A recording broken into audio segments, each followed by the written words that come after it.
Hello everyone and welcome to Helix Cloud Games. My name is Richie and joining me this week is the host of Talking the PS at CyberChris2077, Mr. Chris. I've been expecting you. That's terrible. My previous ones. I've spent all week going back and forth with this guy. Forza doesn't work with anything. I thought some people put stuff in. I'm just going to default back to hello everyone. What you can't see is behind him is just loads of scrumpled up bits of paper where he's just been writing down notes. That doesn't right work. Away. Damn it. That doesn't work. Damn it. Let's see if he can remember his homework this week, Mr. Rob. Crackdown. Hello is a game. It was Forza. Like last week I asked you, like they just stay off, just randomly say Forza in the most awkward way you could do. Yeah, like Crackdown was the only one I could think of. Yeah. But we've got a great show lined up for you this week. We'll be talking about Xbox cloud gaming expanding even further, more news on Project Keystone and the inevitable demise of it, and Minecraft turning into a soccer game. All that and much, much more on this week's XPass.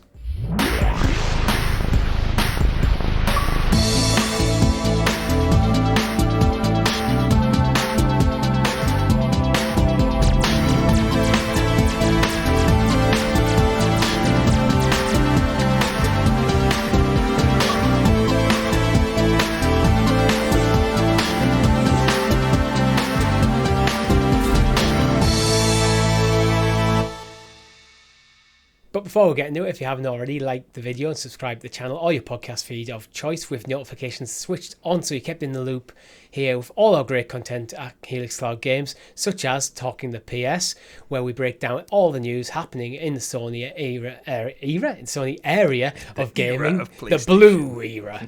The blue era is over. This is now XPass. It's all about the green. Another green show is CloudQuest, our cloud gaming topical discussion show every single Friday. And also our live streams where last week Chris was playing Pentiment. We'll be talking a bit about that later though. So, gentlemen, before we get into it, have you been playing anything interesting this week? Chris, I'll start with you. I've been, of course, playing God of War Ragnarok, but we won't go into that on this particular show. I played Pentiment, as you mentioned. Do you want me to get into Pentiment here, or...? We can go for it here if you want. You go for here, yeah. Checked out Pentiment, of course. Just came out on straight to XPass from Obsidian, so the same folks who did like Fallout New Vegas back in the day. It was kind of probably the top tier one. They've also recently put out Grounded into its full release thing. So it's really, really at the moment, it seems to be that Obsidian are kind of basically pulling the weight for Microsoft. It would appear with what they're putting out, and I don't know how the studio's doing it, but they've got so much stuff. They've already announced Outer Worlds 2. Avowed, I think, is due out in early next year as well, which is the kind of the medieval fantasy one. When I played it for like an hour and a half, and it's not for me. I jumped into it because it was getting 10 out of 10 reviews, like loads of people saying, how is this not in Game of the Year conversation? After playing an hour and a half, it's a 2D story-driven puzzle game, I guess, where you read through... You're inside of basically a hand-drawn world, or painted world, I guess, illustrated. And you meet a bunch of characters in like 15th century France, Germany, Europe, and you meet a bunch of characters, the local abbot of the abbey, and a bunch of farmers and characters in the village. And you build relationships. You start to create your character, who's a guy who looks like he's been traveling around Europe. He's a painter. He works in the scriptorium, which was a word I did learn from the game. And it's some kind of story unraveling. But after an hour and a half, I was like, I'm not really seeing how this is getting 10 out of 10 Game of the Year recommend. Like, again, I'm playing God of War Ragnarok at the same time, so it's very polarizing game genres and styles. But just, didn't do it for me. The first looks up on the channel, and Yeah, I mean, don't recommend it, I guess, which is weird to say for a 10 out of 10 game from all these outlets, but from anyone who knows my taste from watching our other shows, it's not up my street, to say the least. Art style look great. I'm sure it's fun, but when I'm looking at it thinking, do I want to go back to Ragnarok, or do I want to spend more hours playing this? No, quite frankly. Yeah, I mean, the game's director, Josh Sawyer, has said that he wouldn't even considered like pitching Pentiment if it wasn't for Game Pass, because it's such an unusual and niche concept. So I wonder if it's just one of them games where like it maybe has a slow burn, but the more you get into the story, they go, oh, there's something really special here that maybe needs a bit more than an hour or two to get there. I haven't played the game, so that's just when it's getting quite a lot of 10s, 9s and 10s, there's got to be something there. It just doesn't seem like you've found what that special something is. I mean, it may be in the next half an hour of playing, because realistically I only gave it 1 hour and a half of my time, which isn't that much, but when you've got so many games to play right now and a whole library of Game Pass, it's like, right, if it's not clicking for me after an hour and a half, what's it got to do? I mean, interestingly, while I was researching for this show, like Pentiment, I looked up the Metacritic scores, and it's doing well. It's 86 at the time of writing. From the critics, user reviews is only 6.6, and it seems to be getting review bombed a bit. At the time of recording, there's 104 positive reviews, 2 mixed, and 49 negative. So I don't know. It just feels like there's a bit of a battle going on Metacritic between users who love the game and users who hate it. Right. There's a lot of zeros, and that's why I think it's probably getting review bombed. When you see a lot of zeros, I can guarantee it's not a 0 out of 10 game. It might not be a game that's for you, you don't think it's for you, Chris. But a 0 out of 10 game is something absolutely horrendous that has no business existing. I doubt that this is the case. Is there a woman character in it or something? That's what tends to happen with 0 out of 10 rated games. I think because it's basically almost like a visual novel. You're playing through a story. There's a lot of reading involved. So basically, it's about as far away from, say, Call of Duty as you can get, as being still being a video game. Yeah, I would agree with that. And I think, there's nothing of when I see when I like to read review when games get review bombs to see what the actual criticisms are, and there's barely anything more substantial in people's comments other than bro, what is this garbage? It's not. They're not saying anything insightful or critical. It's just that's why I think it's being review bombed. It's just this is not for you. So moving on, Rob, playing anything interesting? I mean, for my definition, yes, because I'm getting really good at Chivalry 2 now.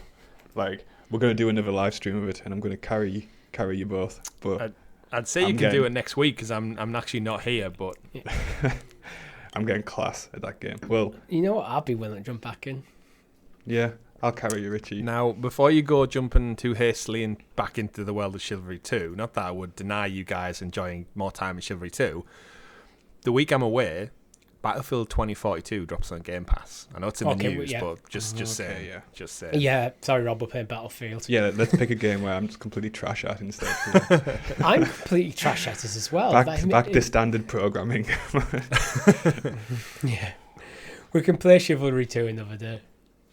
Let us know in the comments. In fact, I'm going to put it out to the comments section here. Battlefield or Chivalry. Let us know. No, don't do that. Put it as do you want to, option A is Battlefront. Okay, let's put it this way. Do you want Rob to suffer or not? Let us know in the comments below. Yeah. Option B is see Rob murk some fools in Chivalry 2. That has to be the exact wording. Murk some fools. You are setting yourself up here, because if we play Chivalry and you're not amazing, if you're not top of the leaderboard, I'm just going to rip you apart. I have 1,000,000,000% confidence. Wow. That's a lot of confidence. I definitely want to check out Battlefield though at some point. I avoided the game because I didn't want to pay £70 for it back a year ago. It launched a year ago in such a shit state. But I think it's been. I don't think since Rainbow Six Siege, Richie, have we actually played a shooter on the channel? No. And that's what I'm excited about. We kept going back to Rainbow 64 Six player Siege. Maps. We kept going back to Siege largely because there wasn't many shooters on Stadia. Yeah. We did play Extraction. That might have been. In January. And that was true. Yeah. But also Rainbow Six. So. Yeah, very true. What have you been playing, Richie? Mainly just God of War. I have just bought Pokemon Violet. I've heard mixed things, but I was going to buy it anyway, and I had some money from my birthday, so I was like, we'll buy it. We'll pick it up. I don't know when I'll start playing. It gets delivered tomorrow. Yeah. But I might play a bit over the weekend, but I'll probably wait till after God of War. Has anyone, because I have installed it, is anyone going to check out Dune Spice Wars for PC? That just launched this week. It's one of them on my list, but I feel like it's going to suffer from being on the list forever. That's my worry with that game. Because I know nothing of Dune. I haven't read the books. I haven't seen the movies, even though I know I'll enjoy them. But I saw the game and I was like, God, it's been so long since I played an RTS, especially a brand new one, like never played before. I'm not, because I've got my PC installs literally are Command and Conquer, Rollercoaster Tycoon, Battle for Middle Earth 2, now Dune Spice Wars, and Age of Empires. So you can kind of see the type of PC games that I play. At the moment, came out this week. At the moment, my PC game installs are Age of Empires, and Football Manager. Interestingly enough, I really upgraded my PC to like the 3080 and like kind of like an i7 processor and stuff. And I've played Yuri's Revenge most. Such a good game, though. Yeah. You have like one of the best gaming PCs money can buy. Yeah. Isn't that not just PC gaming through and through, though? Yeah. Like, you always spend way beyond your means for what you actually want to play. But think of how many frames you're getting, Rob. Do you know what spending money on a good PC can't get you? What? It can't get you to escape from capitalism in the one place left. Space. Space, indeed. I bet them Tesla coils look fantastic. Oh, yeah.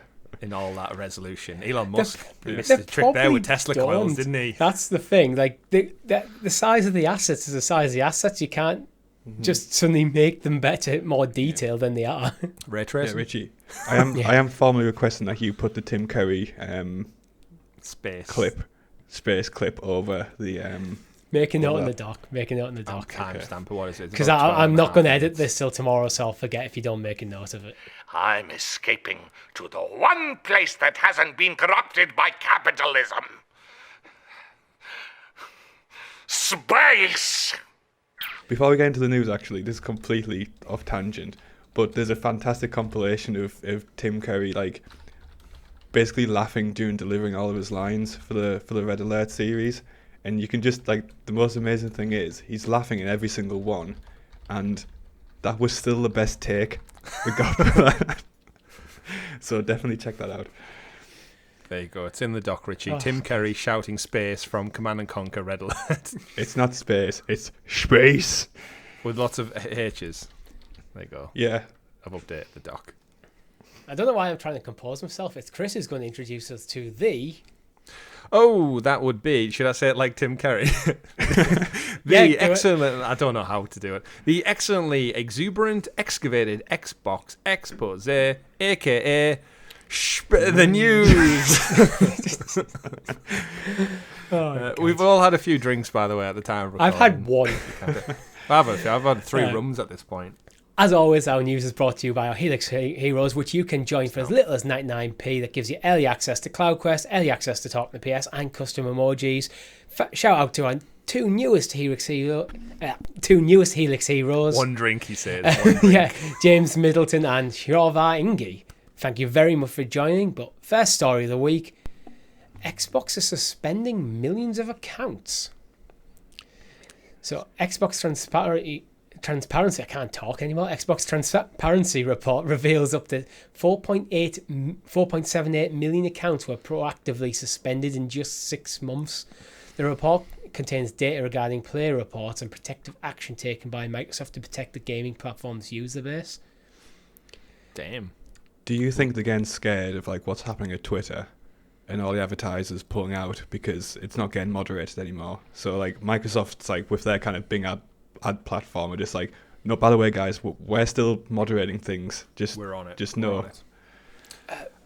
I think it comes from, so Phil Spencer and the wider team have been quite vocal, I'd say, in the last 18 or so months about cleaning up online toxicity. And when it comes to a lot of their bigger titles, I'm sure they see it a lot in the Halo chat rooms and stuff, just like trolls and shit talking and abuse and racism and everything like that. And they've done a lot using Microsoft's AI programs to combat it and pick out obviously when keywords are said and such and flag them as problematic accounts. And evidently 4.78 million assholes out there apparently who they give gamers a bad rap, and we've all been there, right? We've all been in the Call of Duty lobbies and stuff where you've just got yeah.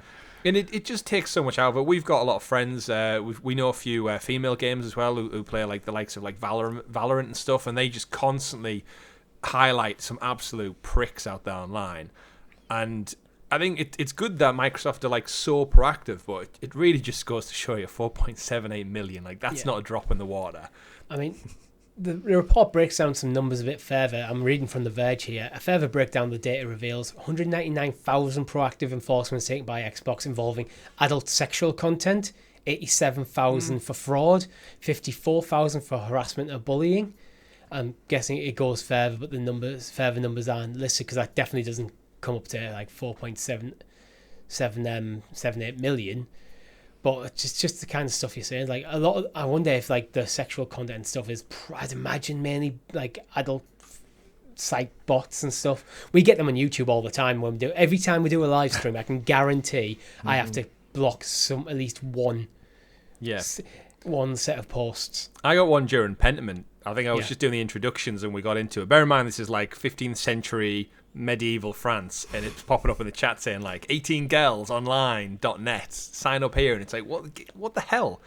How do you algorithmically find yourself to this video right now? It's so weird, but yeah, it'll just be automated bots, and because we're live, they'll just go straight to it. Yeah, absolutely. I do think obviously it's an ongoing problem, and we three have the benefit of not really fitting into a class that would impact us that much. Like we're not female, like my gamer tag name doesn't represent that I'm a girl, so when I'm in Call of Duty like clicking heads, there's people going like, oh, get back in the kitchen and all shit like that. That's not a problem I think we've had to put up with, but again, like shout out to Microsoft for like being so proactive in anything along these lines.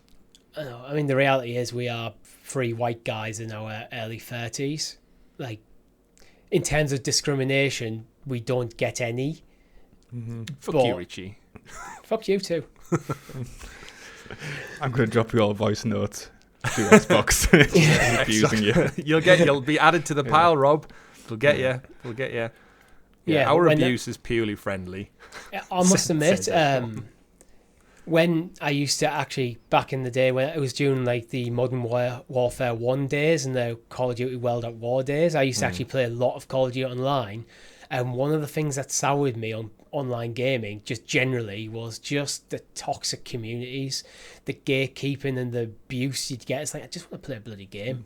Like, you Richie, have you douche, earning 20% more than average. Kill to death ratio. Yeah.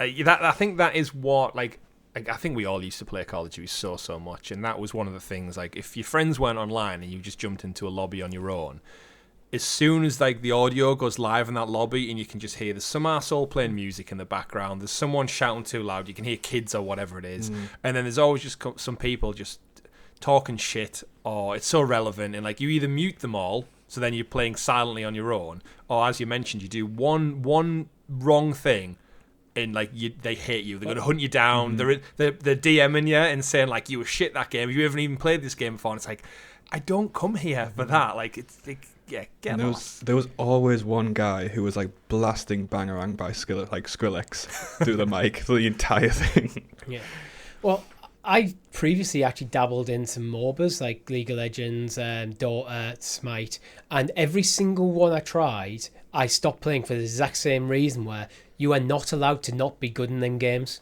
Despite the fact there's ranked servers and normal servers. So if you're playing on a normal server, you're going to get mixed in with people whose profile level is level 1. But you're not allowed to be bad. And it's like, why would I want to get good at this game when the people playing it are just horrendous? Well, we saw it in Chivalry 2 the other week. We were playing in the beginning server, and there was some people in there who were like top rank, and it was like, why are you in here? Just absolute cannon fodder. It's weird for that game as well, because there's no degree of competitiveness to it. Like, the teams are always unbalanced in that game towards the attackers, just because that's what makes it fun. And like that's kind of why I like it a bit, because no one really gives you shit if you do dumb stuff. Yeah. Whereas like I don't like other online games. You're allowed like to be team-based. bad. Yeah. Yeah. The biggest takeaway from all this is there's obviously it's able to capture millions of them, rightly so. And I think it's good for future proofing the platform, because you've got to imagine there's a lot of people out there, kids especially, who they have an Xbox and they play these, like, let's face it, we've all played things without our parents knowing, in the wrong age demographic. We went to a movie, we listened to music, whatever, we swear, that kind of thing. And I think gaming's kind of opened up to such a younger audience now. And I have friends who've got children who are like maybe 9, 10-year-old, and they're playing Call of Duty and they're playing Fortnite with their friends. And I think anything to deter people from like using types of language or suggestive language and stuff towards anyone, I think the fact that it's getting nipped in the bud like so proactively, I think is a great thing, because I think gaming should be from everyone and everything that can be.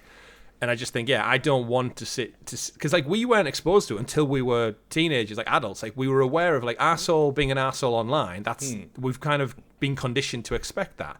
Yeah. Little Timmy out there, pure innocent little Timmy, never heard a swear word in his life, just jumping into a Fortnite lobby and hearing some people drop the N-word, swear words, all that must be like, what in the hell? Like what a torrent of abuse to get as a 12-year-old for not being good at the game because you're 12 and you just wanted to jump in and put your Spider-Man skin on and run around and build a fort.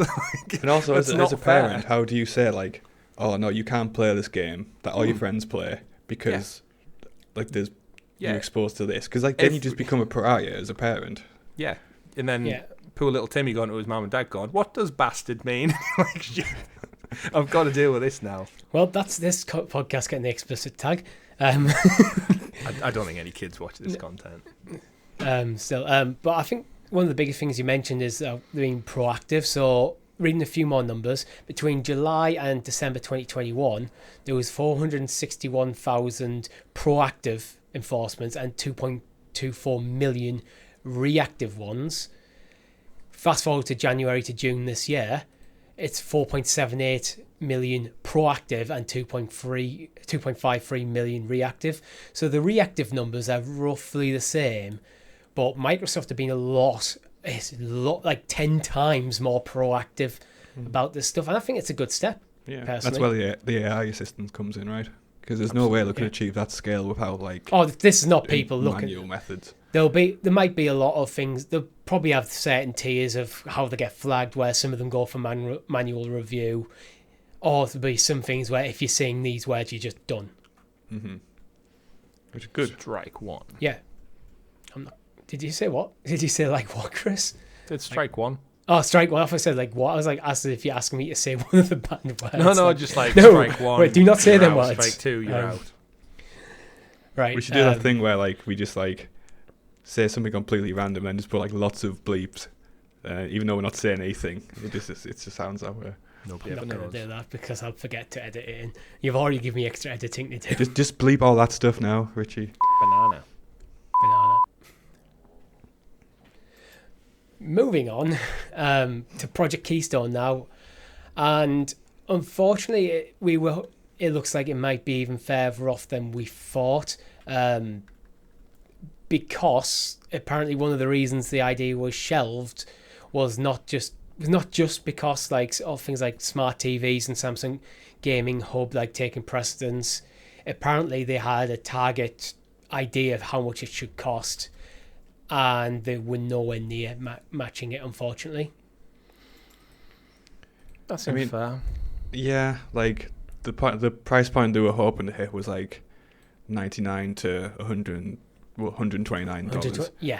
Yeah, which puts it kind of like dangerously close to like the it's too close to like, Series S. Yeah, the Series S, and like considering the fact that most of the functionality is going to be bundled in with basically most TVs sold in the future, like its existence kind of like is shaky at best, and if it can't hit the price point, then fair enough, really. I don't like to see tech cancelled, but if it doesn't make sense, it doesn't make sense though. Yeah. It sucks for people who are only interested in cloud gaming and don't want to pay a lot of money for the box and the TV, but well, the reality is you would be paying a lot of money for the box and the TV with this deal, and getting arguably a lesser experience than if you bought a Series S, Yeah. or at least a more restricted experience. Well, it makes you wonder Also- how Google managed it with the Chromecast. Well, that's kind of it, isn't it? It's like, what was this console box, streaming box, Keystone actually doing to merit that? Because, yeah, you can pick up a Chromecast with Google TV or a Fire Stick for like sub 50 quid in Black Friday sales. And that does all your TV shit, and at time of recording, still does Stadia, but eventually you'd like to think, like, again, we've said before, on CloudQuest, I think it was, just put the Xbox app on Chromecast, and you're on to a winner on millions of devices already. So yes, if you can R&D this to a reasonable price for you, then just put your stuff on other things. Like we've seen it with the Samsung TVs. Like they're going to have XPass. God, I want to do that so many times. Xbox Cloud Gaming on them built in. So just if it's out the door, then yeah, just double down on like shared commitments, partnerships, and such. Yeah, I guess the only argument for it is like some latency from input control, but that's certainly not going to justify a $130 price tag, especially seeing as though Microsoft's taken like big losses on the Series S as it is. You don't want another bit of hardware where they have to lose money on. Yeah. I mean, if they're looking at like $100 to $130, you've got to imagine like 50 of that is the controller alone. Like, presumably that's going to be bundled in, because if you don't have the controller with it, you can't do anything, can you? To be honest, I was working on the assumption that this was the price for Keystone and not for a controller. You kind of need one, right? If you're saying $60 of that is controller, then you immediately drop half in the price, and then it is getting in line with Chromecast prices. Yeah. But then this is where they might have looked at it and thought, like, for 100, which, like, feasibly, we said Chromecast about 50 quid, or a Fire Stick 50 quid, Xbox controller about 50 quid. There's your £100 to 129 right there. So I guess Microsoft are probably approaching it going, can we sell this product without a controller bundled in? And I don't think they can. No, Yeah, I it's agree. a I don't weird think product, they can. isn't it? Yeah, because then you're going to get people who inevitably buy it and go, got it home, can't play anything. Why? Because you're missing the controller. So it's too much of a risk to launch it, I think, without. But It's if also- if it's not bundled in, like, so say like the 129 is just for the Keystone, Yeah. add the controller in, that's what, $180, $190. The Series S is like an extra 100, and you get like a console, which I think as well, there's also something to be said of this device would clearly have a certain level of obsolescence. Like, it's not going to be like, oh, this might be obsolete in 10, 15 years. Realistically, these might be just done in 5, depending, as more TV manufacturers just have things like the Samsung Gaming Hub built into them as people move on to newer generations of TV. Like, when I buy my next TV, chances are I won't need a Chromecast in it. Yeah. So my Chromecast Ultra, that's not my Ultra, the Google TV thing that's in my TV now, will probably end up in a drawer. It will become basically obsolete tech. So they've probably made the decision, if we don't think we can get it easily in that price point, is it worth the development costs to continue trying to get it in? I think it's a bit sad because it is a cool little I really product wanted and it. concept, but it is the right decision, I think. It seems to be, yeah. We've got our Series S now, Richie, so we can Yeah. stop caring about this Keystone thing. Yeah, well, Don't need Phil it. Spencer just needs to stop talking about it then. Yeah, he seems to have done the rounds a lot this last fortnight with just like anyone and everyone who wants to interview him or podcast with him. He's like, yeah, I'm free. I'll do Phil, it. come on. I haven't invited you, but this is your official invite. Yeah. Let Phil know he's invited to talk on XPass. Whatever he wants to Episode- talk about. Episode 4. We definitely merit the head of Xbox, Microsoft coming on. For I episode. think one wonderful thing, and there's an interview with him in The Verge where it says, like, the first line from the interview is, Phil Spencer, you are the CEO of Microsoft Gaming. It's like, yes. Yes, I am. Correct. Phil Spencer, I you're the It's a very CEO of strange Microsoft question. Gaming. Welcome to Decoder. Thanks for having me. It's great to be here. Yeah. Well, it's just like him telling him he's the CEO of Microsoft Gaming, like he's forgot or something. Yeah, interview transcripts are always a bit funny, isn't it? Especially if they're like That- Japanese converted as well. You get some That's- zingers in there. that's obviously one of them awkward things that the interview is just. I just have to say these words as part of the introduction, so anyone listening to this or reading this knows who Phil Spencer is if they don't already. And then Phil Spencer gets massively offended and cuts the interview. You're the CEO of Microsoft Gaming. Yes, I am. We're done. Yeah, That's the interview terminated. I need no introduction. Yeah. But moving on, we've already mentioned the Samsung Gaming Hub, but it looks like Samsung's 2021 smart TVs are getting Xbox Cloud Gaming and GeForce Now. So hope backwards compatibility going on there. Yeah. It's a reason why you wouldn't need a Keystone stick or a box, because if 2021 TVs are getting backdated, this year's range of Samsung TVs has got it. How far back will they go? Because Future I wasn't ranges, expecting this at all. I don't think they'll go back. I think when they launched it, there was only like 2 televisions from the 2020 range that had it. So I think everyone who basically bought one back end of, because again, the 2021 models will have been the hot discount items this year. Mm. So most people who probably bought a TV throughout 2022 were actually buying the 2021 model. So I think what Samsung did with the gaming hub is kind of pissed off everyone who bought it, like spent hundreds and hundreds of pounds, possibly thousands, on a TV in the last 7-8 months, which is why I think them retroactively going back is a smarter move, because I think word of mouth is better than probably what they would have done just pushing the 2022 models. However, going forward, like we've said it many times, which on Sounds of Stadia podcast, CloudQuest, is that smart TVs, I think that's the next big step for them. They've sold us on 4K for years now. We get it. It's a buzzword. Every damn TV you sell is 4K. Then they had all the smart features. Oh, you can get Apple TV and Netflix built in, so you don't need a streaming stick. That was the next generation. These TV companies are like kind of fumbling around in the dark now, looking for what the next big buzzwords are. Yeah. And it's clear that gaming content built in is that next big step. And I think Xbox obviously in and out, the Stadia Wear, Lunar are, and then there's Nvidia are, and I think once we see maybe PlayStation make that jump over and it starts to become all of the big players have a foot in the pool, that's when probably from like 2023, 2024 onwards, it's just going to be standardized, and any TV you buy from that point onward will have gaming as part of its kind of core strategy. And it'll be good. If anyone's in the market for a TV like you are, Richie, then it's the best time for you as both a gamer and someone who's looking at maybe a new TV. You're getting more value for your money by just having these inherently installed. How cool would it be to have like an Xbox button just on your TV remote? Yeah. You just press. That would be awesome. And it just Yeah. Yeah, there's something to be said for as well, actually. You mentioned that it was 4K shoving that down your throat. Resolutions already hit the point of diminishing returns.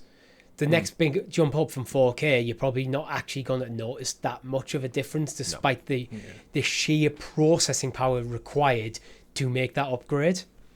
So it just it no longer makes sense. And that's why things like HDR is becoming more important. Things like higher frame rates, refresh rates, and stuff like that are becoming more important.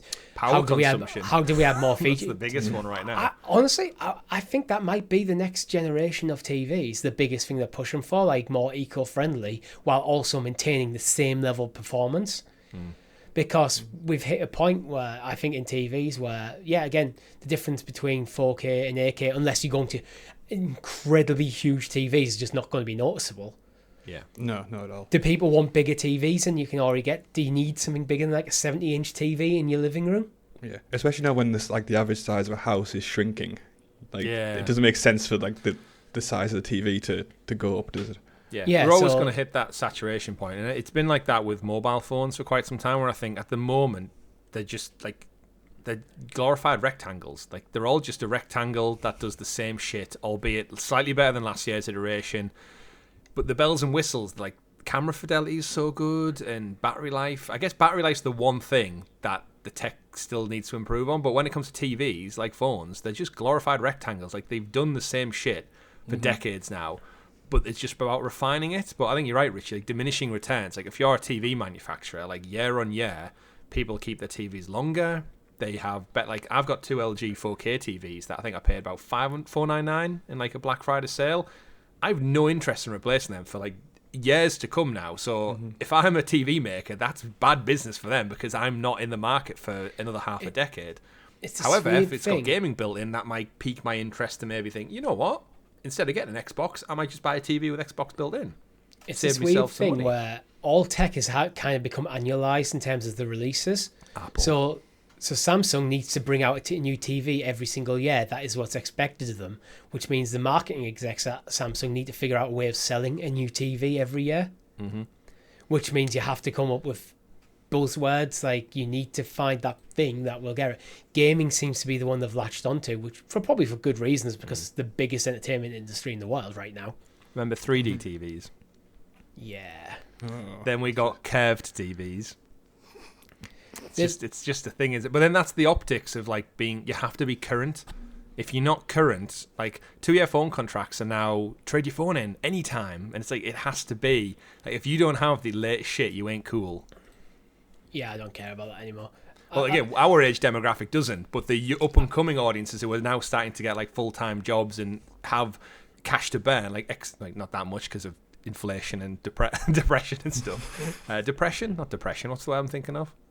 Oh, they probably are depressed. The so great, just like, the Great Depression, recession. Recession. That's the word. Yeah. Recession, depression. It's a whole part of the same shit show that is the world right now. But yeah, in terms of it, you need to be constantly like promoting and talking. And like I feel like every time a new product's launched, before you even really thought about it, there's like next year's iteration is being talked about and promoted. It's just never ending cycle, and that's just marketing 101 though. We're not that far off like the Pixel. Is the Pixel 7 out now? 7 is, the 7 Yeah, 7 Pro isn't. I'm still using my Pixel 4 XL, and it's absolutely fine. And I look at that rectangle and go, I don't know why I'd need to upgrade this. And it's one of them. The camera is so good in this phone that if I needed better, I should probably be looking at professional camera equipment. Realistically, like that's how good. No, anyway, that's a side point. Anyway, yeah. I was just reading. We're now talking about phones on the Xbox podcast. Let's just move on. remember Microsoft phones, Windows phones, everything as well. Yeah, but you know we'll what? we'll never get the Microsoft sponsorship if we start talking about that. You know what?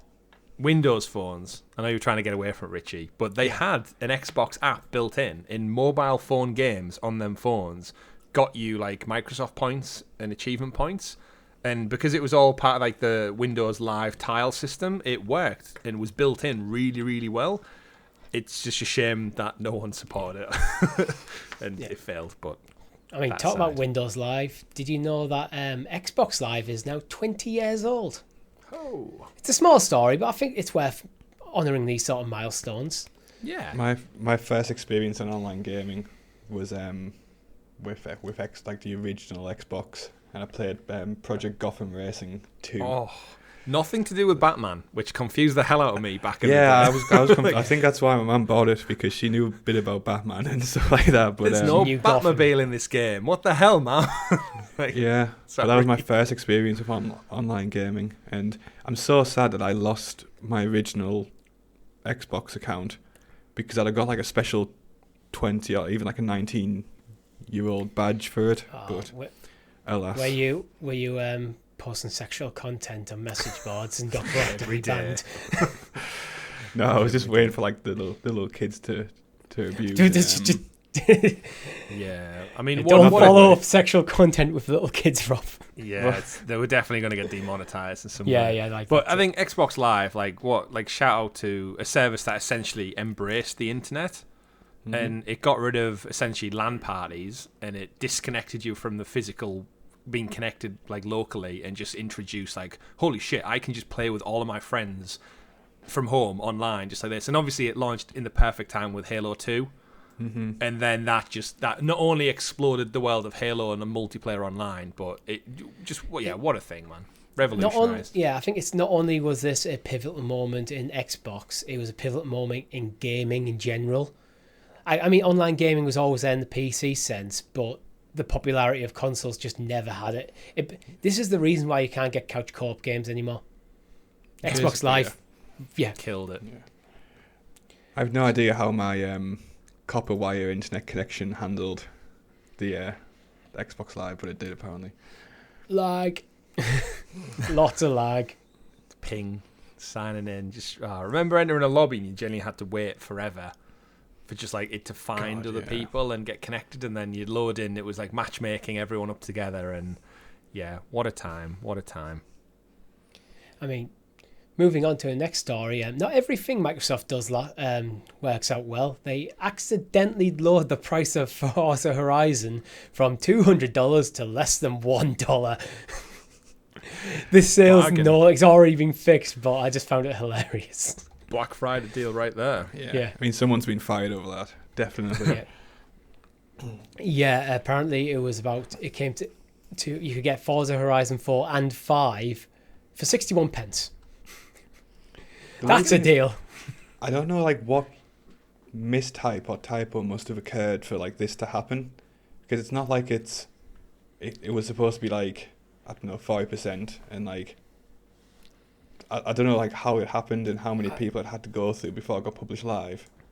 Yeah, and it still just happened.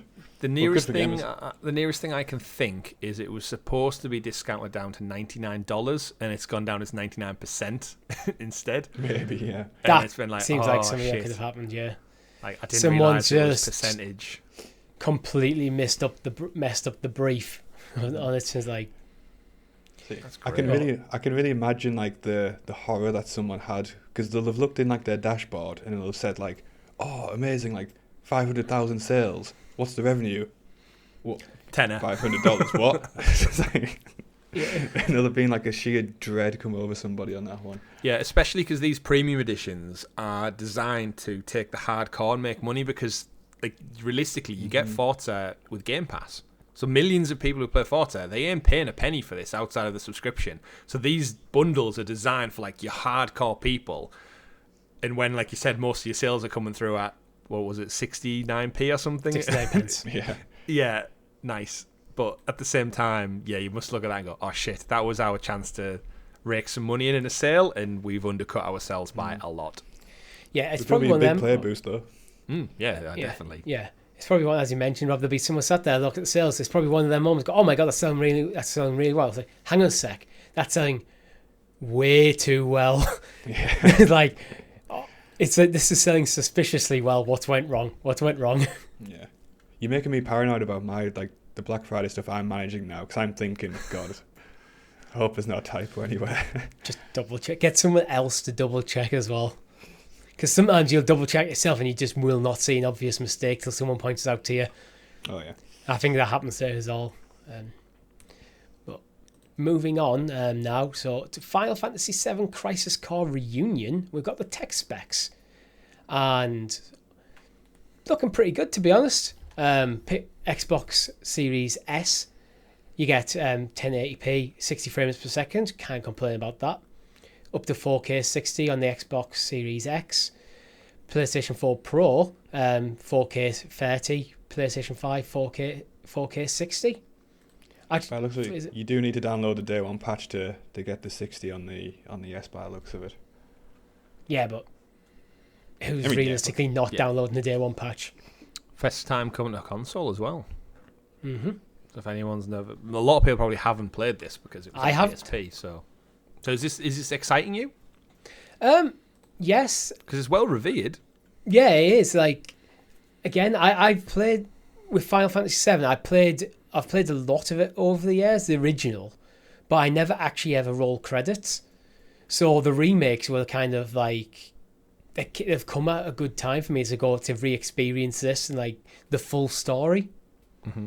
So as someone who's not Final Fantasy versed, as I've mentioned a few times on the shows, Crisis Core Final Fantasy VII Reunion, is this part of the same Final Fantasy VII story? Like, I know they're usually their own entities, but then this sounds like it would be a spin-off of the 7 game. This is a PSP. The original one was a PSP spin-off of Final Fantasy VII.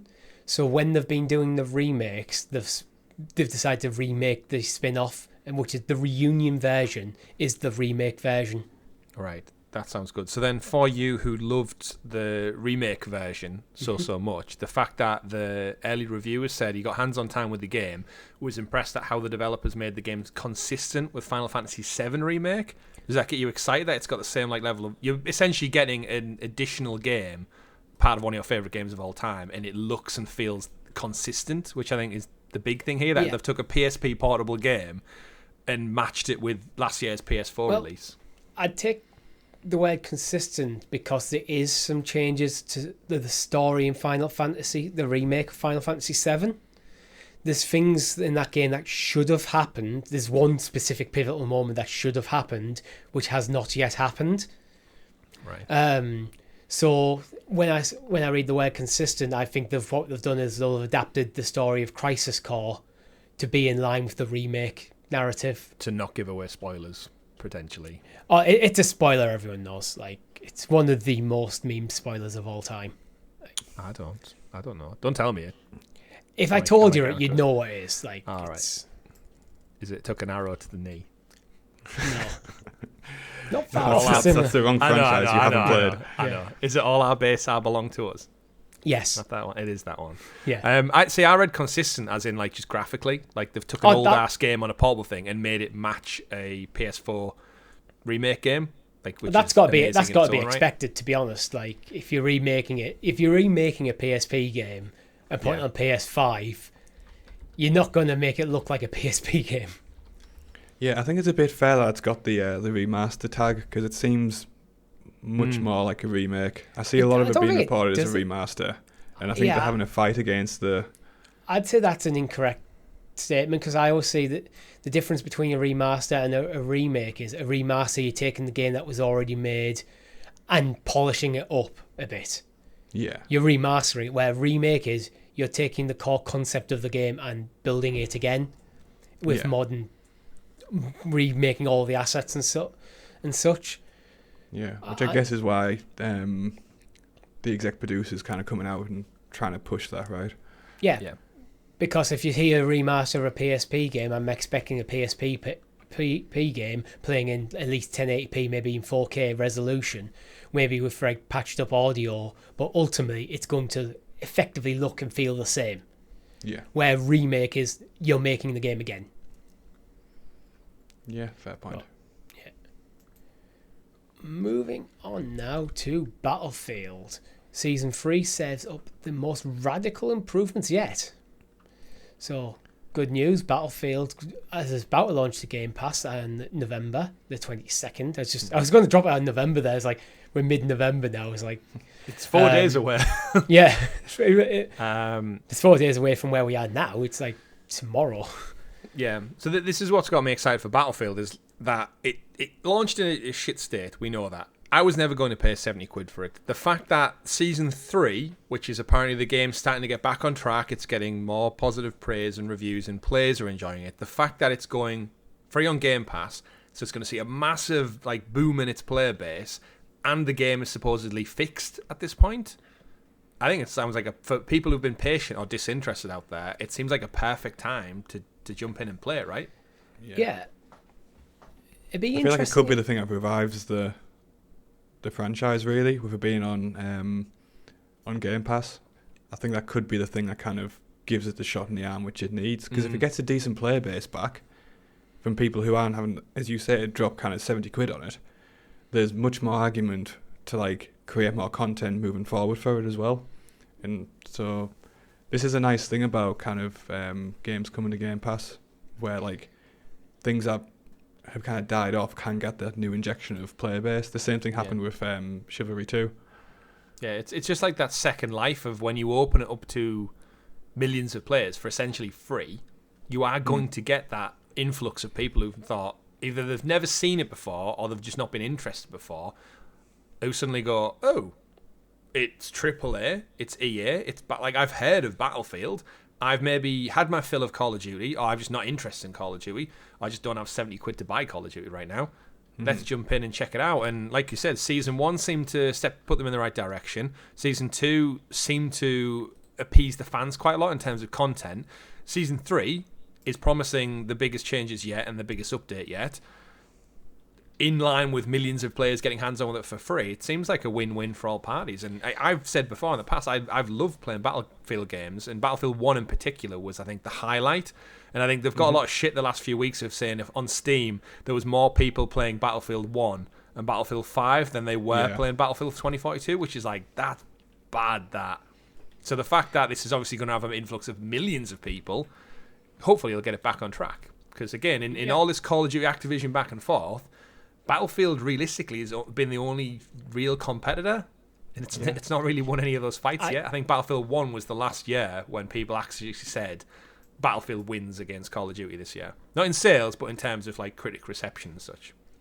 Will it though? Because Call of Duty released Warzone 2.0. So Well, that's the thing.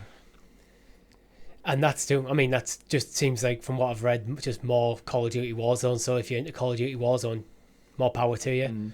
2042, not far away as well. Like, it's such an odd year. Like, there's a lot of games. Like, we saw Cyberpunk, we saw Battlefield. Years. Yeah, but that's not that far away. Like, It's blink not and it'll be really. here, and we'll be on to XPass episode, and I'll do the maths, 260. I'm not doing the maths right now. It's 11:15 at night. I don't want to do maths. Damn. It's 20 years. There's the maths. But in a nutshell, I'm looking forward to playing this game with you guys. Yeah. So And do you want and us to community. play it in the week when you're not here, or do you want us to save it? Or we could do 2 streams of it. I mean, we could do 2 streams, but let's face it. You want to catch it in the week it's popular when everyone else is playing it, and plus Rob needs to shake off his chivalry rust with shooters and get competitive for when I come back. Yeah, I'm just gonna be like running and trying to melee people all the time. Throwing Why is chickens my at kill them. death ratio so terrible? Why is that guy on a horse? Moving on, we've got a host of news from the Embracer Group, but we're not going to go into it in detail here. Volition's now under Gearbox, Risk of Rain's been purchased, Crystal Dynamics are interested in making a legacy game, but we'll be talking about that tomorrow on Talking the PS. But what's next? Sorry. I completely lost my train of thought. Rob, can you give me that best impression? Yeah. Sounds like a sin. man. Now I've been bullied, and they're both going to get their cans. Until Xbox step in and stop giving you abuse, Richie, then it's going to happen. Yeah. But did you know that eFootball's still a thing? It's actually getting a season 2 around the World Cup. This is the football game from Konami. That is the successor to Pro Evo. I've never ever heard of this game. Oh, it's terrible. It's essentially, Rob, to give you the lay of the land, is obviously you remember Pro Evo. Everyone who when we were kids was like either played Pro Evo or you played FIFA. Konami thought it was a great idea to ditch the brand Pro Evolution Soccer and rebrand it to eFootball and launch it as a free-to-play model. So, which I don't disagree with the free-to-play model. So instead of a yearly iteration of the game, it's a platform as the football game, and every year they just put out a season pass with new kits and new rosters. So it seems like good for the consumer rather than paying 70 quid for every year's FIFA iteration. The problem is the game launched in a shit state and it's ruined any kind of momentum they would have had. And evidently, season 2 is here. After the season started. We're in winter break now. You can't launch badly when you're going against FIFA, can you? Like, that's just not an option. Even free to play, I don't think you can launch anything. And today's world, like, if you don't hit the ground running or a broken mess, like, I think gamers are just so much more attuned to like rankings, reviews, performance, that more than any other industry. I just think, if you just fought, like we've just discussed it with Battlefield, like you just risk falling out. And FIFA's just so consistently like good enough year in year out. I haven't bought a Pro Evo game since PS2, so that says a lot. And I'm a big football fan. Yeah. Will you be checking out eFootball? No. No. The reason I bring it up is one of the things eFootball has suffered from is the polish that you'd expect from a Pro Evo was clearly gone. So the production quality of the game is just not where you'd expect. So it's not, and also they're bringing out a World Cup mode, the eFootball International Cup Challenge event. Wow. Because they don't have the rights to just call it the World Cup. But you can get 1 billion. There's a prize pool of 1 billion eFootball coins. Wow. I mean, actually, Richie, this show goes live, I believe, on the day the World Cup actually starts. So Day after. Oh, the day after, is it? Okay. The World Cup starts on Sunday. This goes live Monday. Oh, is it Sunday? All right, okay. Yeah, Qatar plays Sunday. Can you give me your prediction for the world-beating best game of all time, Qatar versus Ecuador? Ecuador. What's your prediction? 2-1. I'm going 3-0 Ecuador. Rob, no interest in football. What do you reckon? I'll go Qatar just for the balance. Wow. Horse Nation. Rob's back in the Horse Nation. I'm backing the money. That's what I'm backing. Apparently been together. Their team's been together for about 3 weeks or something now. Where most, like say, the England team's been together for days at this point. So it's still shit though, so it doesn't really matter. Yeah, home advantage though. It matters. Is it home advantage? The stadiums they haven't even played in the stadiums yet because they haven't been finished. I don't know. Either way, we can digress into the shit show that is the World Cup. I have just such little interest in it this year. I'd rather play Minecraft football, Richie. Yeah, that's what I was going to bring on next. I was going to segue with something along the lines of what do you think would be a better football game? eFootball or Minecraft? Minecraft football sounds awful. Minecraft football, yeah. 100%. Become a pro player in this new marketplace DLC. So it's DLC for Minecraft where you can play football.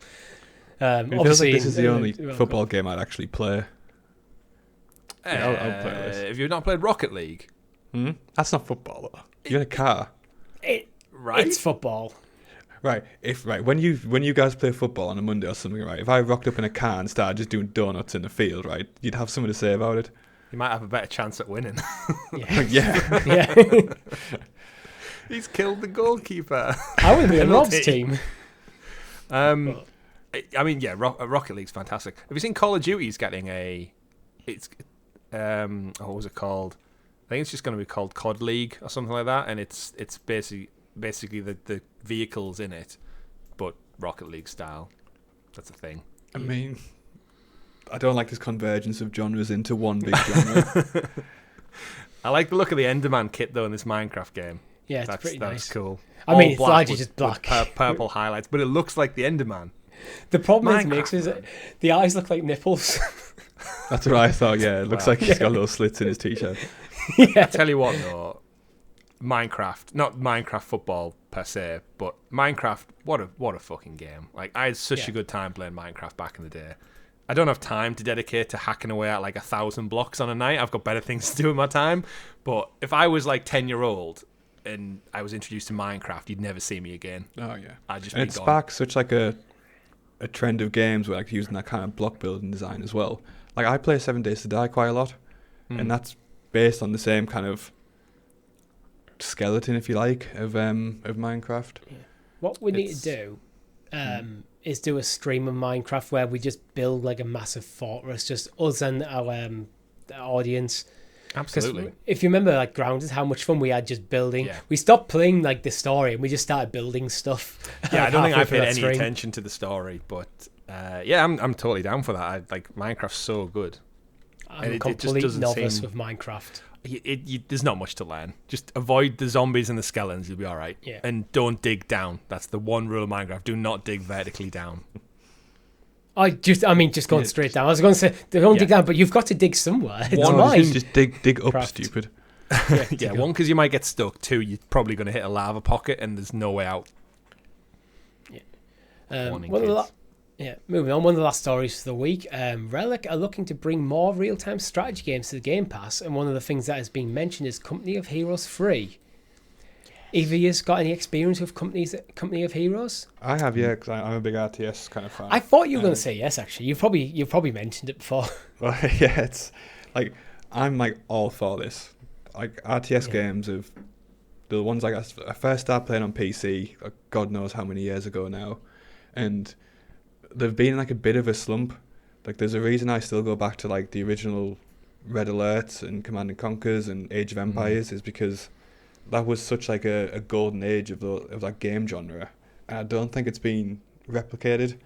And one of the nice things about Game Pass is that it can bring those types of titles back to the forefront for kind of a new generation of players. So yeah, I'm all for it. Yeah. Like what I should mention as well is they're looking to bring games to the console version of Game Pass as well, not just the PC version. Yeah. That's superb. I'm all for this. So what is Company of Heroes then, Robert? RTS, am I just picturing Age of Empires but in like wartime? Like World War, like guns and tanks kind of play out? More or less, yeah. It's kind of like... What Command & Conquer then? If you imagine the Command & Conquer kind of dynamic with like a military skin is what it is basically. But yeah, I'm always down for more RTS. Like the fact that we're getting like Age of Empires in like the cloud via XPass, fuck's sakes, Xbox Every time. Game Pass every time. That's what I get for coming up with the name. But either way, it was Richie's idea. Yeah. Yeah, I can't wait. RTS, give me 2. Just give me the 360 port of Battle for Middle-earth 2. It's what I want. If I can play Battle for Middle-earth 2 through the cloud, do it EA and the Tolkien estate who hates everyone. There's rumours of Warhammer 40k Dawn of War, which I remember playing, and I remember that being an awesome game. Well. Yeah. See, there's so many titles like this that just don't get the exposure that they need. That's it's one of them things where, although I think real-time strategy games are always going to be better on PC, but by putting them on consoles, you do hit a bigger audience. Mm-hmm. And again, that's not to say there's not scope for the same to happen on for mouse and keyboard games eventually with Game Pass. So we've never got a RTS Marvel game yet. Weirdly enough, No. Star Wars Empire Not at sure how that War, would phenomenal game. I feel like you just make the enemies like the Chitauri and Thanos is like the big in the campaign, I guess, and then just have that type of thing. Like you make like an Avengers campus.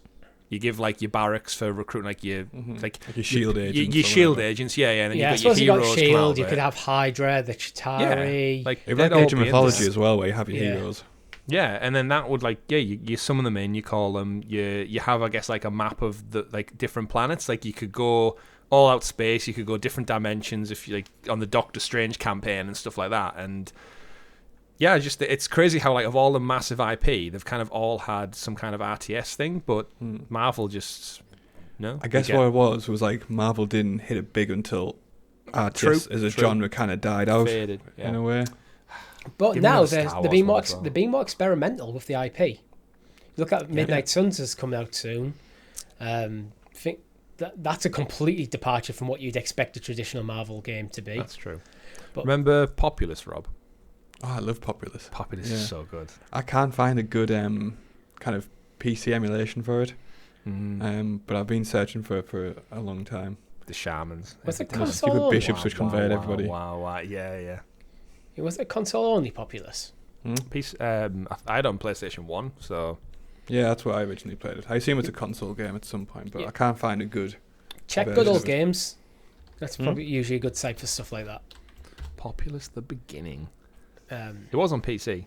1998. Bullfrog Productions. Published by EA. I think most of Bullfrog was by EA, wasn't it? Bullfrog were really good at one point. Dungeon Keeper. That was Theme Bullfrog. Hospital? Theme Park? Theme Hospital, yeah. But you know what RTS I would love to see? I mean, it may never happen, but Warcraft 4. I want a Warcraft 4 because Warcraft 3 was such an amazing game. Yeah. And then World of Warcraft, it's a very different game to Warcraft 3. Yeah. But then they've just left this awesome game just to sit there. I loved Warcraft 3, and that's what confused me so much about World of Warcraft, is it was now I need to convince my parents to subscribe to a monthly plan, and it's nothing like the game I actually loved that came before it, and it just never got into it. You're getting loads of online abuse for some reason. Yeah, exactly. I got loads of abuse for playing the wrong character type. But, RTS, I've got such a good soft spot for them. And I think the more console/cloud equivalents we get, I'd love to see a resurgence, and that's why I'm looking forward to jumping into Dune Spice Wars just to see how it translates. To round up the show, we've got a couple of games coming out this week on Xbox. We got Evil West is coming out November the 22nd. Wait, can we just stop for a moment and talk about Evil West as well? Yeah, by all means. Have you seen how good this game looks? I don't think it's getting anywhere near the coverage it actually deserves, and it's a huge shame. If you just search for Evil West trailer now, it's essentially Doom meets... It'll be up right now. It'll be up right now for everyone viewing and watching at home. It's essentially Doom meets the Wild West, but with undead. So it's Red Dead Redemption meets Doom essentially, and the character storyline. He looks a little bit like Van Helsing. He's like cool as shit. I'm liking the art style. And yeah, it looks gorgeous, but it's not going on Game Pass. It's like a fully purchasable game, and I think it's coming out at this weird time where I don't feel like it's getting any love, and I just think, like, from the trailers and the clips I've seen of it, it seems right up my street. So I'm thinking if I can get Ragnarok off, this might be like my sleeper, like quickly get it in before Christmas purchase. But I just think it deserves more love from what I've seen. It looks cool. You know what? It kind of reminds me of in some weird way, like The Order. Yeah, I can see that. Definitely. Yeah. I love the tagline for it. It's like, evil never sleeps, but it bleeds. That's pretty cool.